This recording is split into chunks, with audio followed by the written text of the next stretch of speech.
आज की वीडियो में कक्षा 10वीं की हिंदी चैप्टर नंबर 2 विष के दांत कहानी के लेखक नलिनी विलोचन शर्मा के कहानी के बारे में पढ़ेंगे और इससे जितना क्वेश्चन बनता है ऑब्जेक्टिव क्वेश्चन वो सबको हम कवर करवाएंगे। सबसे पहले स्टार्ट करते हैं इस कहानी को।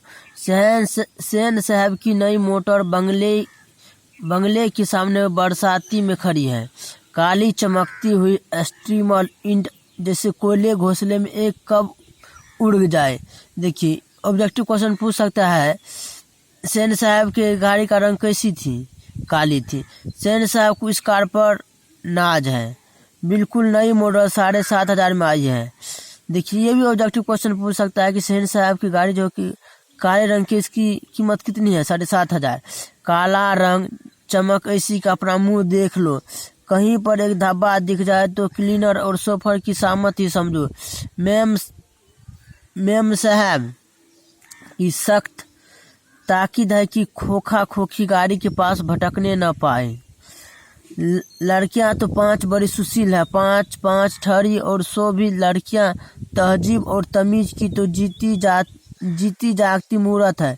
देखिए नहीं पूछ सकता है कि सेन साहब की कितनी बेटियां थी? 5 थी। ऑब्जेक्टिव में पूछ सकता है क्वेश्चन। मिस्टर और मिसेज सेन ने उन्हें क्या करना चाहिए यह सिखाया हो या नहीं? क्या नहीं करना चाहिए इसकी उन्हें ऐसी तालीम दी है कि बस लड़कियां क्या है कठपुतलियां है और उनके माता पिता को इस बात का गर्व है कि वे कभी किसी चीज को तोड़ती फोड़ती नहीं है। वे दौड़ती है और खेलती भी है, लेकिन सिर्फ शाम के वक्त।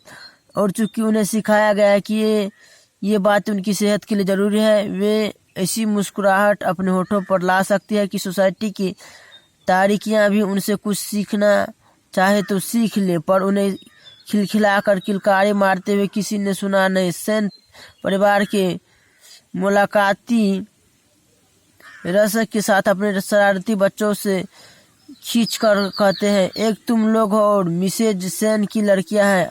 अब ये फूल का गमला तोड़ने के लिए बना है। तुम लोगों के मारे घर में कुछ भी तो नहीं रह सकता।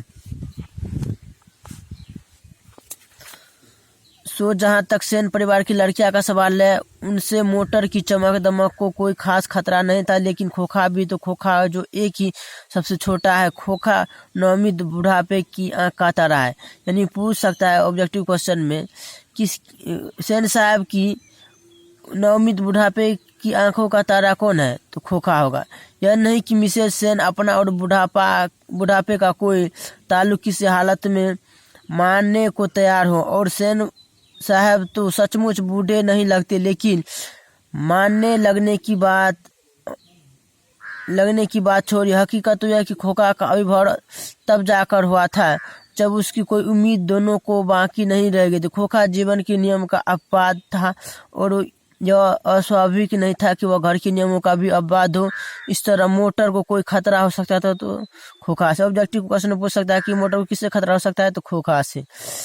ऐसी थी कि सीमा, रजनी, आलू, शेफाली, आरती पांचों हुई हो तो उनके लिए घर में अलग नियम थे और दूसरी तरह शिक्षा थी और खोखा के लिए अलग दूसरी कहानी।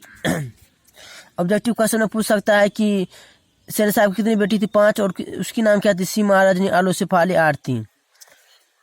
देखिए हम आज के लिए हम इतना कवर कर रहे हैं।